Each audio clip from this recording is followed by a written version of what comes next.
நப்தலி குறித்து அப்படின்னு போட்டிருக்கிற இடத்துல உங்க பேரை போடுங்க. ஐசக்கை குறித்து பைபிள் வச்சிருக்கலாம், வாசிங்க. ஐசக் வாசிங்க. உங்க சத்தத்தை கேட்க விரும்புகிறேன். கர்த்தருடைய தயவினால் திருப்தி அடைந்து அவருடைய ஆசீர்வாதத்தினாலே நிறைந்திருப்பான். நப்தலி ஐசக் கர்த்தருடைய தயவினாலே திருப்தி அடைந்து அவருடைய ஆசீர்வாதத்தினாலே நிறைந்திருப்பான். இங்க வந்திருக்கிறவங்க ஒவ்வொருவருக்கும் இது ஒரு கர்த்தருடைய வார்த்தை, தீர்க்க தரிசன வார்த்தை. நம்புங்க. ஹல்லேலூயா. அவருடைய தயவினால் நான் திருப்தி அடைவேன், அவருடைய ஆசீர்வாதத்தினால் நான் நிறைந்திருப்பேன். எல்லாம் சொல்லலாமா? ஒரு 5 நேரம் சொல்லுங்க. நான் கர்த்தருடைய தயவினால் இந்த வருடம் இனி வரும் நாட்களிலே திருப்தியாக இருப்பேன், அவருடைய ஆசீர்வாதத்தினால் நிறைந்திருப்பேன். சொல்லுங்க, நிறைந்திருப்பேன். நிறைந்திருப்பேன். ஆசீர்வாதத்தினால் குறைந்திருக்க மாட்டீங்க, நிறைந்திருப்பீர்கள். ஹல்லேலூயா. தயவினால் திருப்தி அடைவீர்கள். ஆமென் சொல்லுங்க. ஹல்லேலூயா. கர்த்தர் நல்லவர். ஆமென்.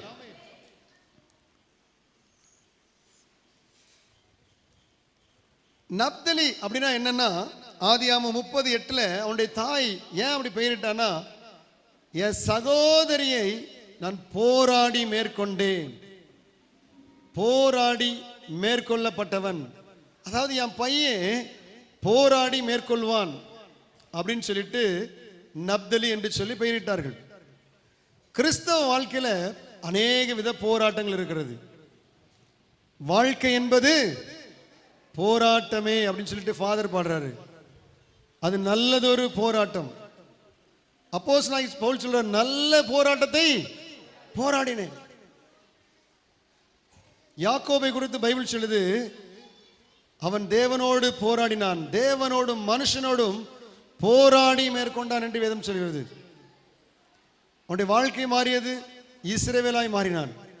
பாருங்க, இங்க நம்ம வாழ்க்கையில ஒவ்வொருவருடைய வாழ்க்கையிலும் போராட்டங்கள் நிறைந்த ஒரு வாழ்க்கை தான். ஆனா அதில் நாம மேற்கொள்வோம். ஹல்லேலூயா.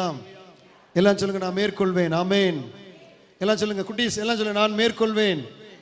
சத்ருவை மேற்கொள்வேன், தரித்திரத்தை மேற்கொள்வேன், சாபத்தை மேற்கொள்வேன். எல்லாம் சொல்லுங்க.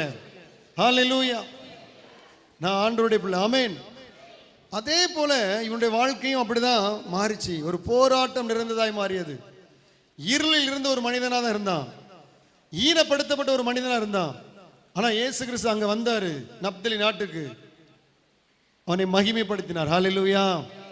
இன்றைக்கு நீ ஈனப்படுத்தப்பட்ட நிலையில் இருக்கலாம், போராட்டத்தின் மிகுதியில் இருக்கலாம். ஆண்டா உண்டை அவங்கள ஆண்டவர் மகிமையின் நாட்களாய் மாற்றப் போகிறார். நம்புறவங்க கொஞ்சம் கரங்களை தட்டி கர்த்தரை மகிமைப்படுத்துவோமா? ஹல்லேலூயா. ஹல்லேலூயா. ஆதியாகமம் 49:21 நீங்க வாசித்து பார்த்தீங்கன்னா, அங்க நப்தலியை குறித்து நான் முதல்ல வாசித்தது யார் சொன்னா தெரியுமா? நப்தலி கர்த்தருடைய தயவினால் திருப்தி அடைந்து நிலைத்திருப்பான். திருப்தி அடைந்து, யாருடைய தயவினால்? கர்த்தருடைய தயவினால். அப்படி யார் சொன்னா? மோசே சொல்றாரு.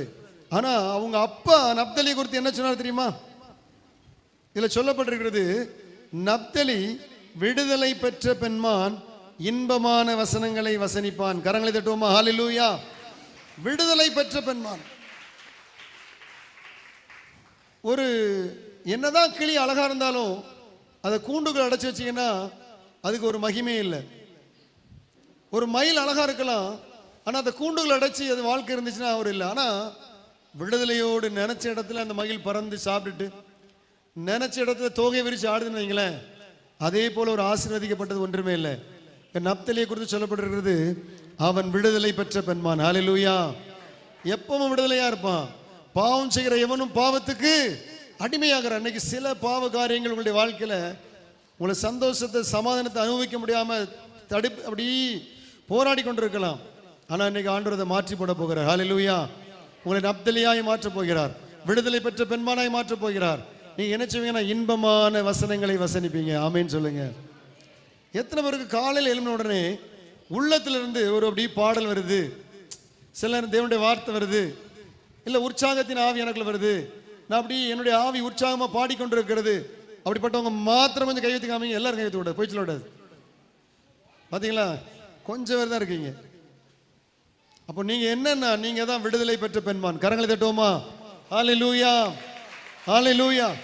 உங்களை அறியாமலே உள்ள இருந்து மகிழ்ச்சியின் வெள்ளம் புறப்பட்டு வந்து கொண்டே இருக்கணும். ஒரு மனுஷன் ஆவியில விடுதலையோடு இருக்கானா, அவனுடைய ஆவியில இருந்து வார்த்தை வந்து கொண்டே இருக்கும், அவனுடைய ஆவியில இருந்து பாடல்கள் வந்து கொண்டே இருக்கும். இல்லை அவன் தூங்கும் போது சொப்பனத்தில் தரிசனத்தில் தேவனுடைய வார்த்தை வெளிப்படும், தரிசனம் வெளிப்படும். இதுதான் உங்க ஆவி விடுதலையோடு இருக்கிறது என்று அர்த்தம். ஹல்லேலூயா. நான் டெய்லி சொப்பனம் பார்க்குறேன், நல்ல தரிசனங்களை பார்க்குறேன், நல்ல மனிதர்களை குறித்து பார்க்குறேன். அநேகரை குறித்து ஆண்டவர் காமிக்கிறார், அநேகர் குறித்து நான் இன்னைக்கு சொல்லி கொண்டிருக்கிறேன். ஒவ்வொரு நாளும் எனக்கு சொப்பனங்கள் வருகிறது.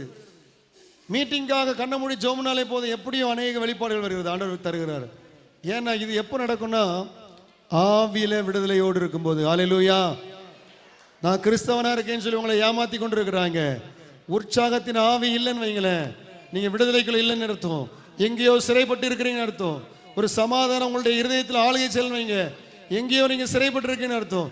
இன்னைக்கு ஆண்டவர் உங்களை விடுதலை பெற்ற பெண்மானை மாற்ற போகிறார். நம்பரும் கொஞ்சம் கரங்களை தட்டி கர்த்தரை மகிமைப்படுத்துவோமா? ஹல்லேலூயா.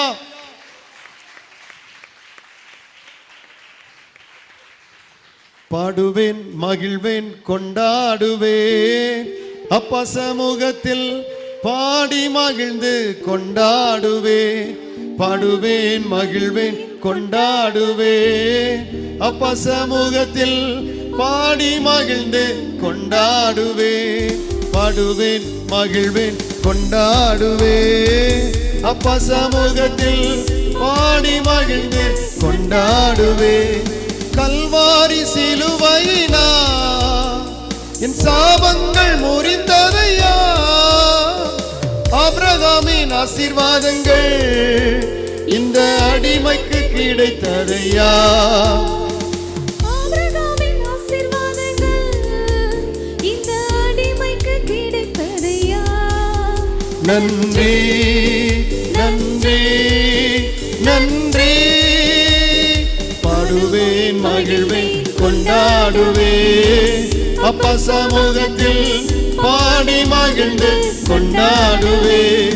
பாடுவேன், மகிழ்வேன், கொண்டாடுவேன், அப்பா சமூகத்தில் பாடி மகிழ்ந்து கொண்டாடுவேன்.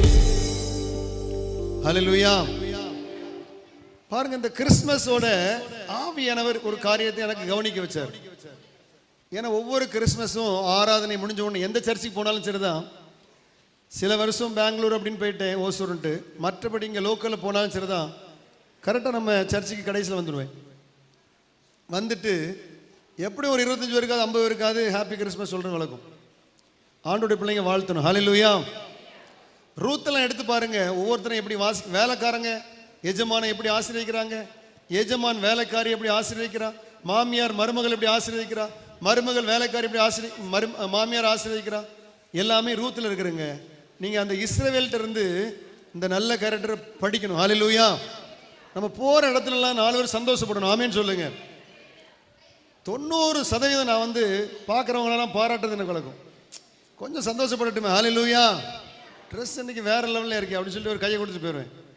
ஃபிட்டாக இருக்குல்ல, எப்படி தான் இருக்கணும் அப்படின்னு ஏதாவது சொல்லிட்டு போயிட்டே இருப்பேன். ஹல்லேலூயா. ஷூ இன்னைக்கு ரொம்ப பிரைட்டாக இருக்கு, ரொம்ப அழகாக இருக்கு, ஏதாவது ஒன்று. அப்போ அவனுக்குள்ள ஒரு சந்தோஷம் உண்டாகணும். ஆமேன்னு சொல்லுங்க. நீங்கள் எங்கே போனாலும் சந்தோஷத்தை உண்டாக்குறவங்களா இருக்கணும். ஹல்லேலூயா சொல்லுங்க. ஹல்லேலூயா, ஹல்லேலூயா. அப்போ இந்த கிறிஸ்மஸில் எத்தனையோ கிறிஸ்மஸ் நான் கை கொடுத்துருக்கிறேன். இந்த கிறிஸ்மஸில் ஆவியானவர் ஒரு காரியத்தை கற்றுக் கொடுத்தாரு. நான் ஒரு 50 பேருக்கு மேலே கை கொடுத்துருப்பேன். எல்லாமே வெல் டெவலப், நல்ல சேலரி வாங்க, லட்சங்கள் வாங்குறவங்க இருக்கிறாங்க, ஐடி ஃபீல்டில் இருக்கிறவங்க இருப்பாங்க. ஆனால் அவங்க முகத்தில் உண்மையான சந்தோஷமே நான் பார்க்கல. ஹல்லேலூயா. ஏன்னா அது இயேசு கிறிஸ்து